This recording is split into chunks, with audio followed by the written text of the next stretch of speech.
line that is presented in the verse.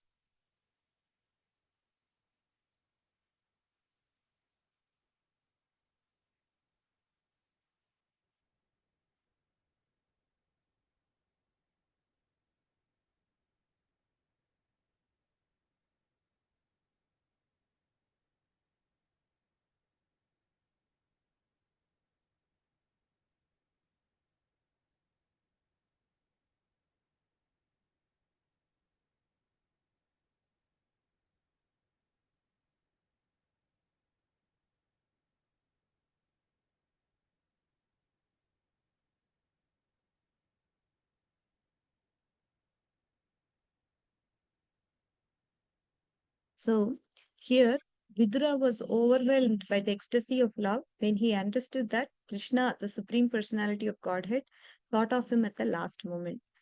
Although he thought of himself to be insignificant, he was remembered by the Lord by his causeless mercy. Vidura accepted this as a great favor and thus cried. This crying is the last word in the progressive path of devotional service. One who can cry in love is certainly successful in the line of devotional service. Um, Understanding that he was remembered by Krishna while quitting this world, Vidura began to cry loudly, overwhelmed by the ecstasy of love.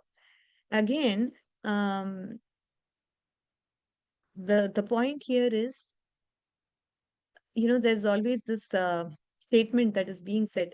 You have to do devotional service in such a way that Krishna looks at you, right?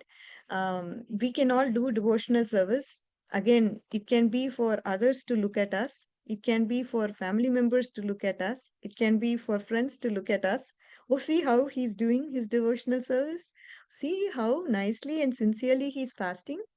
Maybe yes, these are prices that you may think in your mind, yeah, happy prices, why not? But the ultimatum is for Krishna to look at us and see, oh my God, look at this devotee, how sincere he is, how much he loves me, how he hankers for me. This is uh this is the success of our devotional service. And here, crying for Krishna, it's just not simple tears, right? Like, of course, we cry for our family members because they are in person. We can understand their personal feelings for us. And in the same way, we reciprocate with them. If something were to happen, even to our grandkid, we are not able to keep quiet. We show our emotion and we are able to relate to that feeling, right? But when it comes to Krishna, he is not to be seen because we don't have that prema in our eyes to be able to see him and to be able to obviously feel him as we would love to. But through the scriptures, we understand every day that Krishna is the supreme personality of Godhead and he is your supreme father and he is the one whom you have to show all your love to. We are understanding through Shastras every day. The reality or the perfection of devotional service comes when that love blossoms. And when would that love blossom? That is what we are going to see in today's class. Okay. So we will go through the stages of devotional service and then understand, oh my God, yes, here is where I am and how I have to progress is something that we would see. Now, as you all know, we've been hearing this concept over and over, but it's very important to get this into your heart, dear devotees.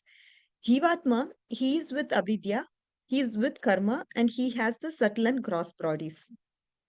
Now, if he gets the kripa of the pure devotee, first of all, he gets the kripa of the pure devotee because this guy, he doesn't have drida shraddha. He can't leave his karma immediately. So what he's doing Devi Varnashrama Dharma. Obviously, he's not able to give up his designations right away. So this is mixed bhakti, right? This is not Shuddha Bhakti because he's not able to give up his designations. So now he is doing his karma and then obviously doing karmarpanam maybe. Now, Purna Shraddha Bhakti means I am this Jivatma and I am the servant of the Lord and I will only do devotional service 24 hours a day. This is what Purna Shraddha Bhakti or Shuddha Bhakti means. So if we do maybe sin while doing bhakti, then it's like cleaning on one side and then throwing dirt on the other side. So, earning one's livelihood obviously must be done by sattvic dharma, or else the process is going to be delayed. But the main is this Drida Shraddha, which doesn't come from karma, but it comes only by the association of pure devotees of the Lord and by hearing of the Bhakti Shastras. Okay, now, even with this avidya, right? If we get Sharanagati, then we can do pure devotion. And we'll pass through the stages of sadhu sanga, bhajana kriya, anartha nivritti, nishta, ruchi, ashakti, bhava, and prema. So this avidya that we're talking about is destroyed in the sadhana bhakti stage itself, kleshagni and subhata.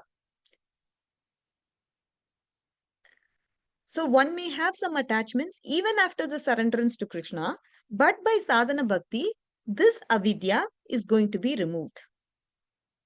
This prarabdha, aprarabdha, kutam, bijam, all are going to go away in the sadhana stage. These are all characteristics of sadhana bhakti. By using our senses in bhakti, what is happening? They are all going to be transcendentalized. Then this person obviously is going to get a transcendental body with which he goes to the spiritual world. In Ashakti and Bhava stages, what is going to happen? The transcendental senses are automatically going to pull towards the Lord without any effort by the Jivatma. Now, there is going to be an effort that the Jivatma has to take to be able to see the deities of the Lord and to be able to spend a little bit of time, relish the beauty of the Lord. You have to put an effort on your end. But during Asakti and Bhava, what's going to happen? You're automatically pulled towards the Lord, and so you can keep looking at the Lord for how many hours? There is limitless number of hours you can keep looking at the Lord without getting distracted or deviated. Because the Jivatma is automatic, the transcendental senses are automatically pulled towards the Lord without even the effort of this Jivatma. So, with these transcendental senses, what's happening to him? He is constantly absorbed in the Lord. Now we all spoke about Shraddha. We know what Shraddha is, right? So after this Shraddha, in order to begin bhajan, one needs a guru. This guru is called Bhajana Siksha Guru. Before Shraddha, the gurus are all Shravana gurus. Now by the mercy of the guru, the sadhaka will learn how to engage in bhakti all day with a proper etiquette. And he'll also get Sajatya Sadhu Sangha. Because this person has full faith in the process of bhakti, he leaves all other karmas and sadhanas and he does only bhakti. But this doesn't mean, oh, is he completely detached? No, no, he's not completely detached. He still has some samskaras from the past. If all of those samskaras are removed, then what is the meaning of anartha nivritti? Right? Wow, really? 1 minute, get devotees, 1 minute.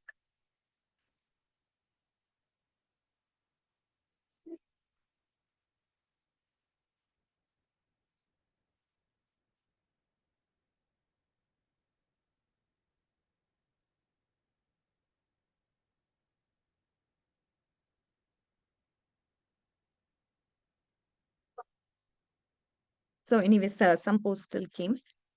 So we were talking about um, the point that so we are talking about one of the stages of bhakti, which is sadhu sanga, right? There are stages of Suddha Bhakti, and the first one is the sadhu sanga. Now we all know about this fact that material desires are the cause for miseries.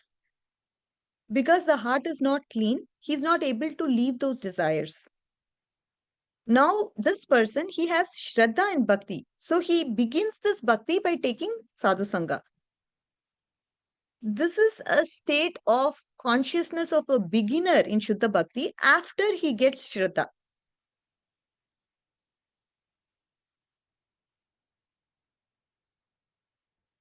Now, this person, he will go and do the bhajan in the association of devotees with full confidence that this bhajan is going to take care of his material desires and anarthas. He will not work and he's not going to do karma arpanam. He's pretty comfortable with the fact that, yes, I have to do devotional service to the Lord 24/7. And and he has developed this faith in him, Drida Shraddha, because of which he gives up his karma and he gives up everything.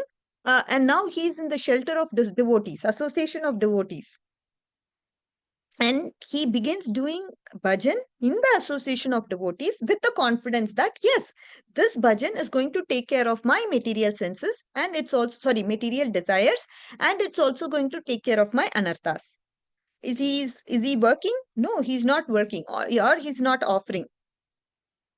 If he still feels that if I don't work, my family will suffer and etc., that means he didn't get Shraddha yet. Okay, dear devotees. He will not have any faith in karma anymore. This person who has Drida Shraddha, no faith in karma at all.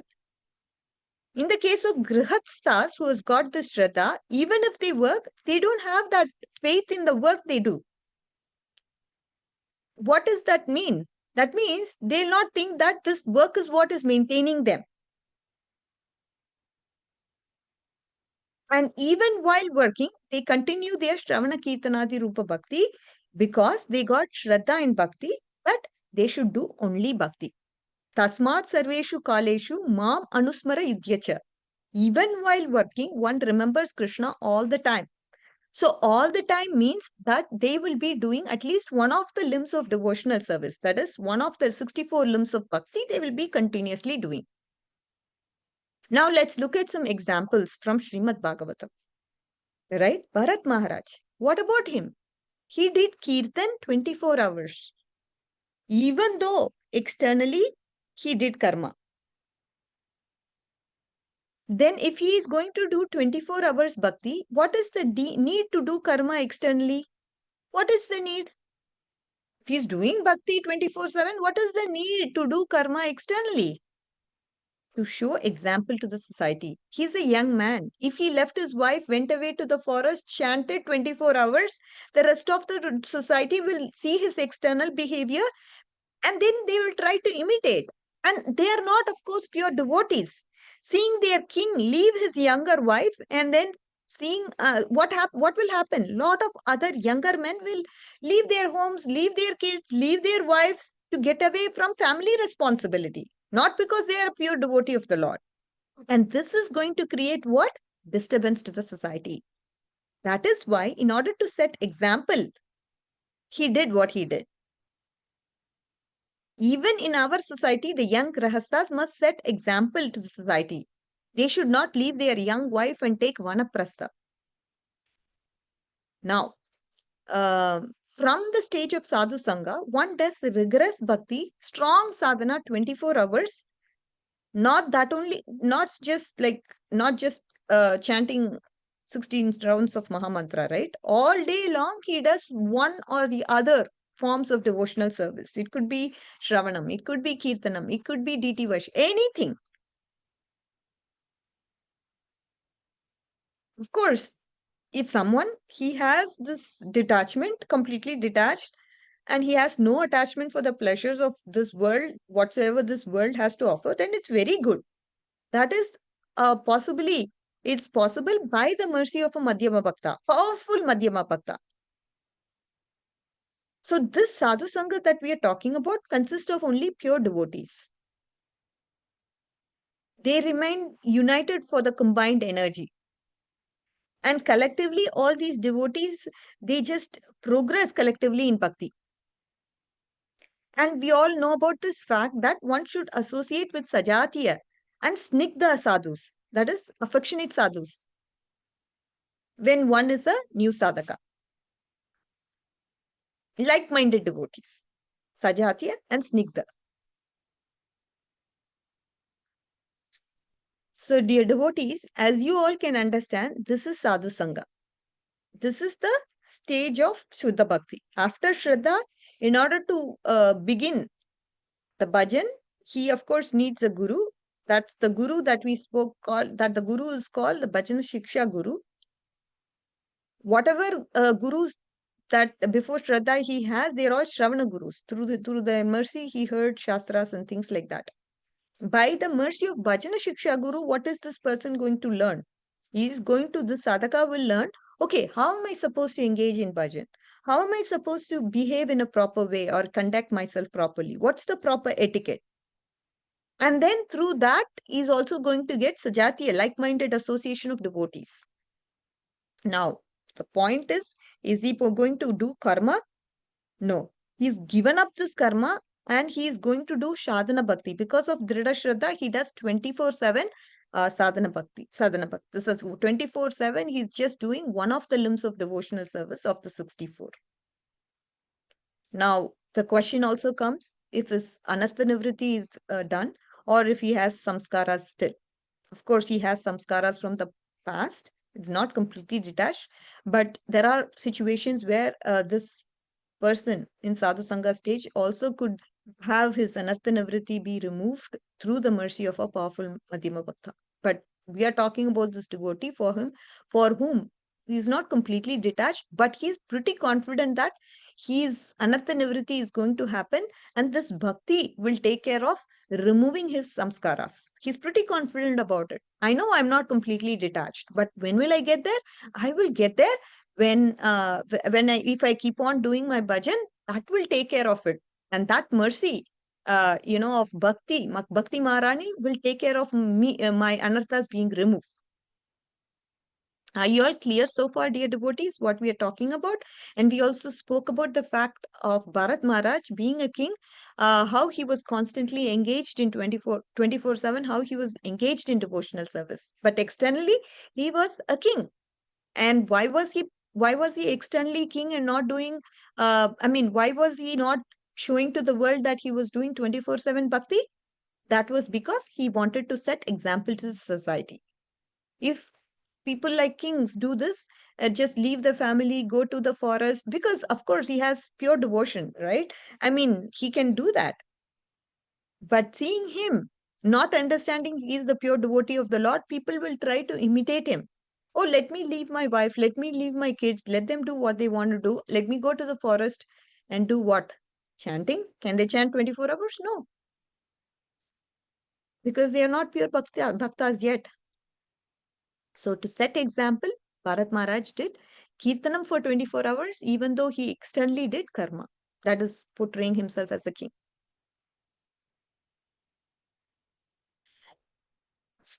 So, this is what is Sadhu Sangha. Okay? Are you all clear so far? We will go to Bhajana Kriya now. Yeah, Dear clear. devotee, clear? Okay. Again, this is something that is pure devotion, dear devotees. This is not, we can't relate ourselves and put ourselves in picture, right? We can imagine ourselves to be in this situation because we have not reached, or at least I have not reached the Dhrida Shraddha yet. Dhrida Shraddha is where you have full faith in the Lord and you just believe, yes, I don't have to depend on my karma. I don't have to do my job to maintain myself or my family. You're pretty convinced about that fact.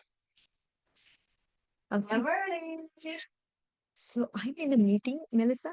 I'm in a meeting. Is that okay? Yes. Just give me 15 minutes. Okay. Thank you.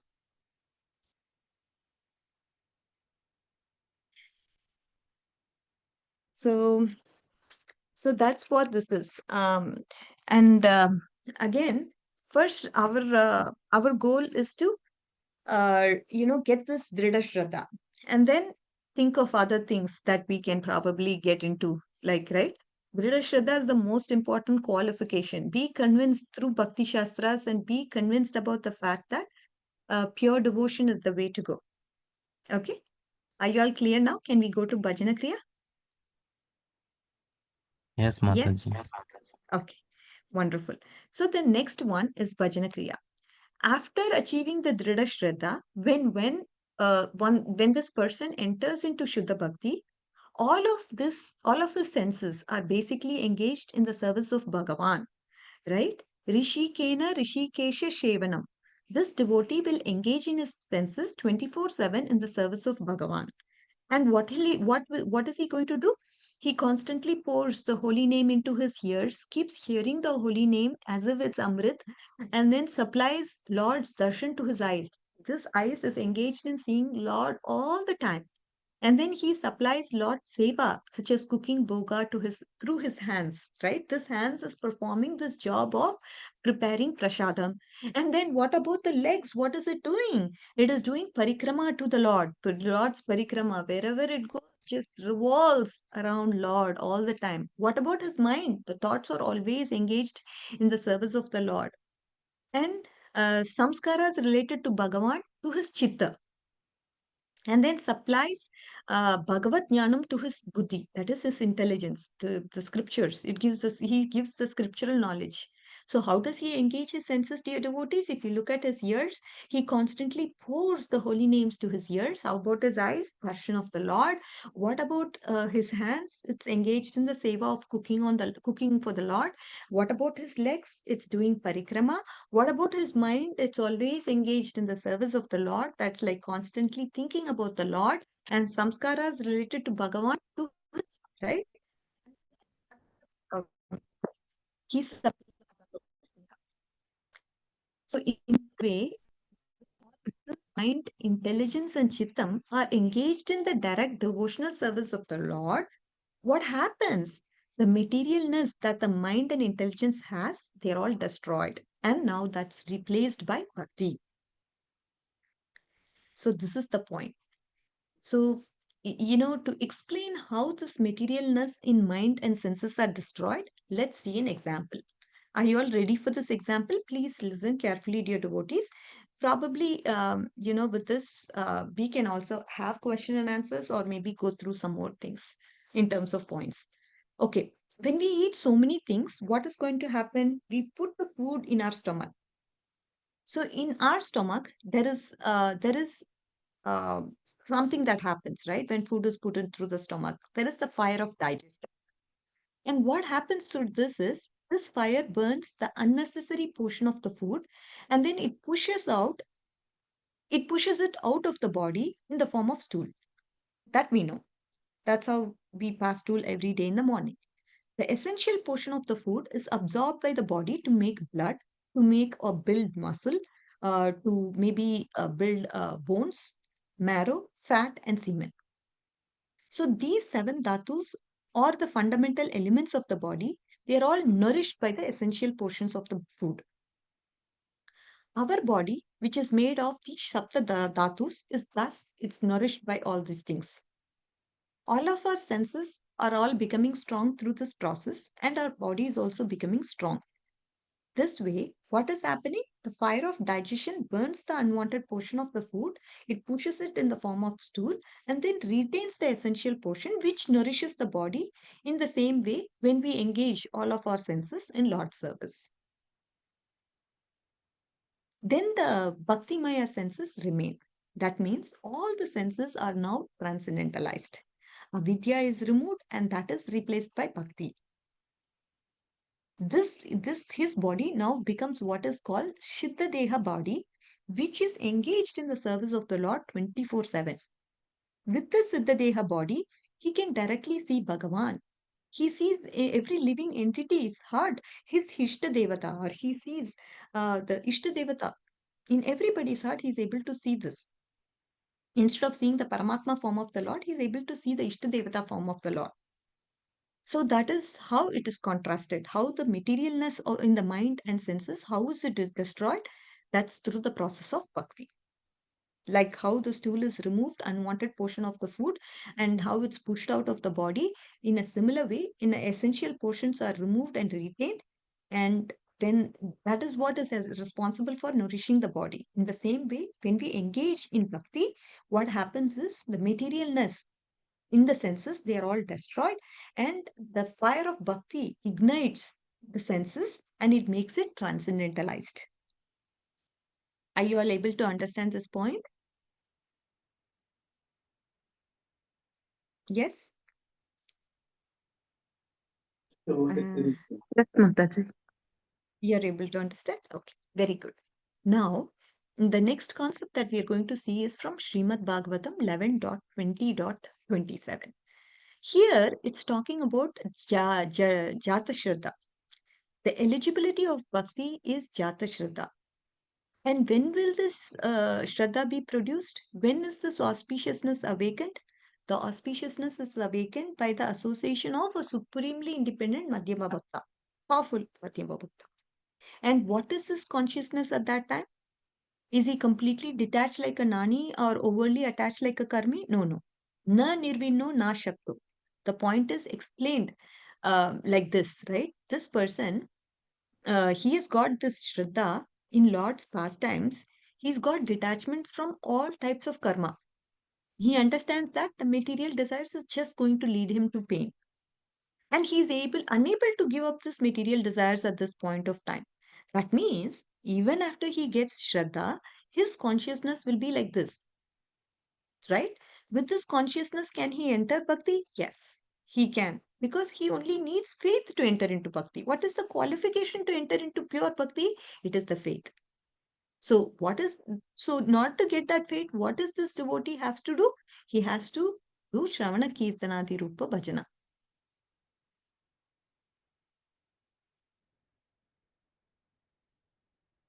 So, being faithful with firm determination, one has to do bhajan.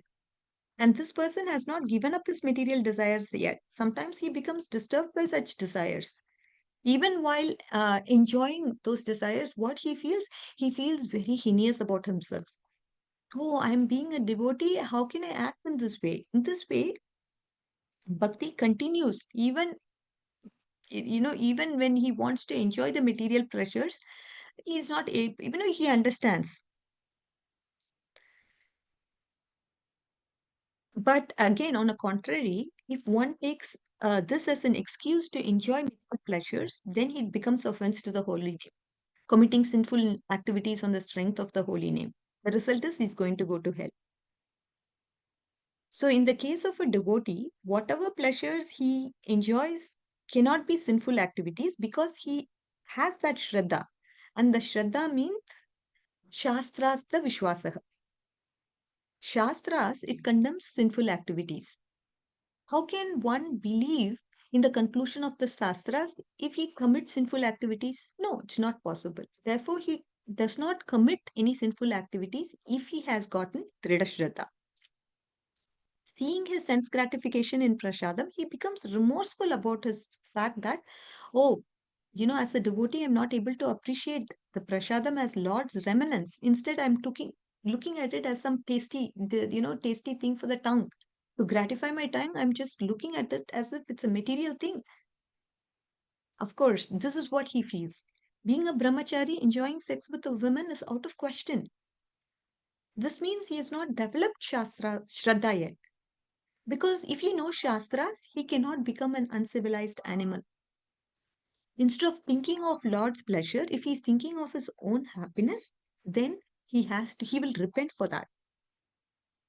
If one blindly enjoys without no repentance, that means this person has got no Shraddha.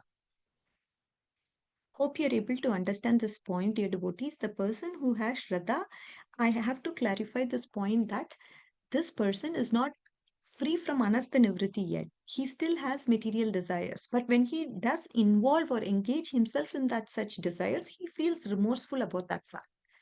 Because of that remorse, he's not able to do that desire that he wants to fulfill. Because he feels bad. No, being a devotee, how can I indulge in such thing? That's how he's slowly getting purified. Are you all able to understand? Now, in this bhajana kriya itself, there are 6 types. Anishtita bhajana kriya. That means, I know we don't have much time. What do you think, dear devotees? Can we go through the 6 stages of Anishtita bhajana maybe next class? Or we can go through it just really quick and then maybe continue from where we left off next time.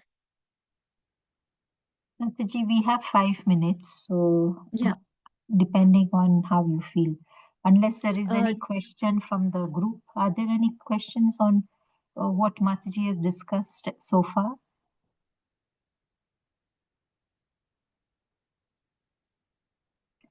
Okay, no questions, Mataji. So maybe we can just have an introduction of this bhajan kriya and then okay. continue in the next class. Sure. So, Anishtita bhajana kriya, right? What does that mean? Because this person has not given up the material desires yet, sometimes his bhajana fluctuates. And that is put into 6 categories or 6 stages of Anishtita Bhajana Kriya. First is called Utsahamai, filled with short-lived enthusiasm. Very short, it's very short-lived. I'll go through this a little bit detail, maybe next class, okay? But I'll just quickly go through what they mean. Ganatarala, that means he is thick and thin or having an irresolute endeavor. Ganatarala, thick and thin. Okay? And Gyuda Vikalpa, oscillation between resolve and doubt. Again, dear devotees, I'm just telling what this means. We will go through in detail in next class. Vishaya Sangraha, that means battling attachment to the objects of senses. Niya Makshama, inability to uphold vows. Taranga Rangini, delighting in the mundane benefits offered by bhakti. Just some mundane benefits, he's just thrilled by that, delighting in that. So what's this Vishamai? That's just a short-lived enthusiasm. Ganatarala, thick and thin, irresolute endeavor. Okay, not confused. He's not clear. Vyuda Vikalpa, there is oscillation between resolve and doubt. Okay, and then Vishya Sangraha, battling attachment to objects of senses. Niyamakshama, inability to uphold her vows. I have to chant at this time. He's not able to keep up with that. Tarangarangini, delighting in the mundane benefits this bhakti has to offer. So that's how this Anishtita Bhajana Kriya is subdivided in. It's 6 stages, and this is what it is. With this, we will stop because the next one is the Anartha Nivritti. Also, we'll go through this Anishtita Bhajana Kriya a little bit in detail, maybe in next class. Okay, dear devotees. With this, we will stop here and then continue from next class onwards. Again, dear devotees, I have too many things going on, which is why I'm not able to commit to this time. I had to drive 45 minutes to reach to the office and then give you a class. So sometimes, when if I start a little bit or, with traffic and everything, it gets delayed. But thank you so much for tolerating me. I'm so sorry. I really don't want to be late, but forgive me. I'm trying my best because I have to pack prasadam and everything to the office. So it's just not able to commit to this 10 o'clock time, but hopefully in the future, by Krishna's mercy, I don't even have to work. That's the that's the whole point, right? Let's pray for the same. That we just completely depend on Krishna for everything. That should be the ultimate goal of our life. Okay, with this we will conclude. Vancha kalpatarubhyasya kripa sandubhyeva cha patitanam pavanebhyo vaishnavebhyo namo namaha. Ananta koti Vaishnav Vrinda ki jai, Namacharya Srila Haridas Thakur ki jai, Srila Prabhupada ki jai, Gaura Bhakta Vrinda ki jai. All glories to the assembled devotees, all glories to all of you. Hare Krishna. Hare Krishna. Thank you very much, Mataji, for your dedication and always trying to join this group for us. We don't take it Please forgive cheaply. me for my Thank you so much. Thank you so much. We'll let you Sure. go, Mataji. I know there are people waiting for you. So Hare Krishna. Hare Krishna. Hare Thank you so Krishna. much. Hare Hare Krishna. Krishna. We will Let us all continue the chant next. Hare Krishna mantra once in glorification of Radhika Kasturi Mataji. Hare Krishna, Hare Krishna, Hare Krishna, Krishna, Krishna Krishna, Hare Hare, Hare Rama, Hare Rama, Rama Rama, Hare Hare. Thank you so much, Mataji. All glories to the assembled devotees. All glories to all of you. Okay. Hare Krishna. Hare Hare Krishna. As we Krishna. close Hope our your day, dad we is start doing with okay, Mataji. Yes, Mataji, Yes. he's recovering. Okay, Thank you. Mataji. Good to know. Hare Krishna. Thank you, Mataji. Take care. Hare Krishna. Thank you. Hare Krishna.